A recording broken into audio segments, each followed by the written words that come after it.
अध्याय 1। रात के अंधेरे में छुपी आदत। राहुल एक आम लड़का था, लेकिन उसकी एक आदत उसे अंदर ही अंदर खोखला कर रही थी, मूठ मारना।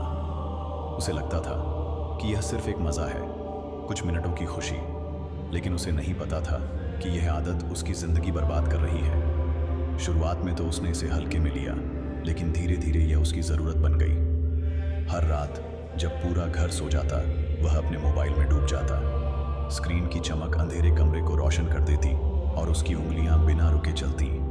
लेकिन अगले दिन एक भारीपन, थकान और अपराध बोध उसे घेर लेता। वह सोचता, मैंने फिर से कर दिया, अब नहीं करूंगा। लेकिन अगली रात फिर वही कहानी दोहराई जाती। क्या तुम्हें भी ऐसा लगता है? अगर हाँ, तो यह कहानी तुम्हारे लिए ही है।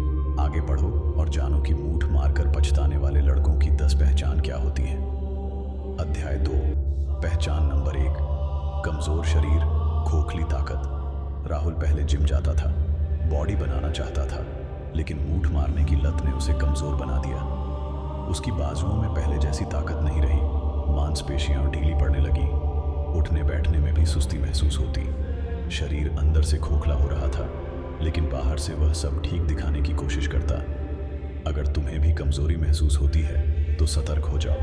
ये पहली पहचान है कि तुम इस बुरी आदत के शिकार हो। अध्याय 3। पहचान नंबर 2। चेहरे की रौनक गायब। पहले राहुल के चेहरे पर चमक थी, लेकिन अब आंखों के नीचे काले घेरे, मुरझाया हुआ चेहरा और हर समय सुस्ती। दोस्त कहते, क्या हुआ भाई, बीमार लग रहे हो? लेकिन वह झूठी हंसी हंसकर टाल देता। क्या तुम्हारे साथ भी ऐसा होता है?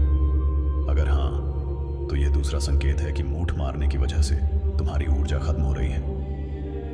अध्याय 4। पहचान नंबर 3। आत्मविश्वास की मौत।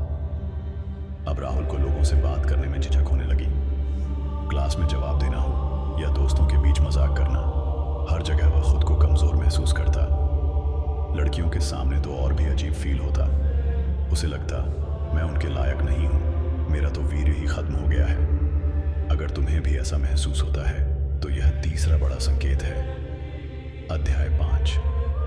पहचान नंबर 4। अकेलेपन की चाह। अब राहुल को अकेले रहना अच्छा लगने लगा। उसे लोगों से मिलना जुलना पसंद नहीं था। खाली समय मिलते ही उसका दिमाग उसी तरफ चला जाता जहां वह नहीं जाना चाहता था।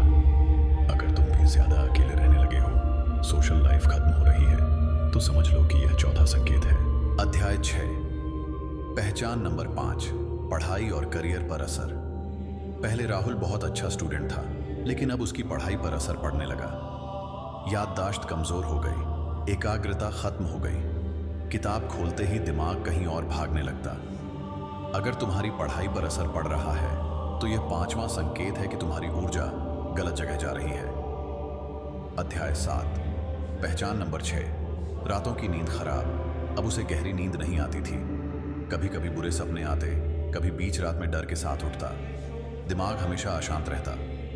क्या तुम्हें भी यह महसूस होता है? अगर हाँ, तो यह छठा संकेत है कि इस आदत को छोड़ने का वक्त आ गया है। अध्याय 8। पहचान नंबर 7। घबराहट और डिप्रेशन। अब राहुल को छोटी छोटी बातों पर घबराहट होती। किसी भी काम में मन नहीं लगता, हर समय बेचैनी बनी रहती। उसकी जिंदगी में एक खालीपन आ गया था। अगर तुम्हारे साथ भी ऐसा होता है तो यह 7वां संकेत है। अध्याय 9।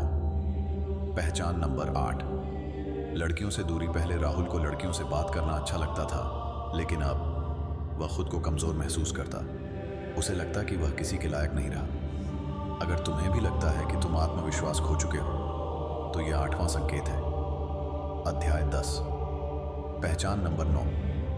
कोई भी काम अधूरा छोड़ देना। पहले राहुल जो भी काम करता उसे पूरा करता, लेकिन अब कोई भी काम बीच में छोड़ देता। चाहे जिम जाना हो, पढ़ाई करनी हो, कोई भी लक्ष्य बनाना हो, सब कुछ अधूरा रह जाता। अगर तुम्हारे साथ भी ऐसा होता है तो यह 9वां संकेत है। अध्याय 11। पहचान नंबर 10। जीवन में उद्देश्य की कमी। अब राहुल की जिंदगी का कोई उद्देश्य नहीं था। वह बस समय काट रहा था। सपने देखता तो था, लेकिन उन्हें पूरा करने के लिए उसके पास कोई शक्ति नहीं बची थी। अगर तुम्हें भी लगता है कि तुम्हारी जिंदगी में कोई लक्ष्य नहीं बचा, तो यह 10वां और सबसे बड़ा संकेत है कि तुम्हें इस आदत को तुरंत छोड़ना चाहिए। अंतिम संदेश, अब पछतावा नहीं, एक नई शुरुआत करो। राहुल ने आखिरकार यह समझ लिया कि वह अपनी जिंदगी बर्बाद कर रहा था। उसने कसम खाई कि अब वह अपनी ऊर्जा को सही दिशा में लगाएगा। उसने ब्रह्मचर्य अपनाने की कोशिश की, व्यायाम किया, ध्यान लगाया और खुद को बेहतर बनाया। तुम भी ऐसा कर सकते हो। यह मत सोचो कि बहुत देर हो चुकी है। आज से ही एक नई शुरुआत करो।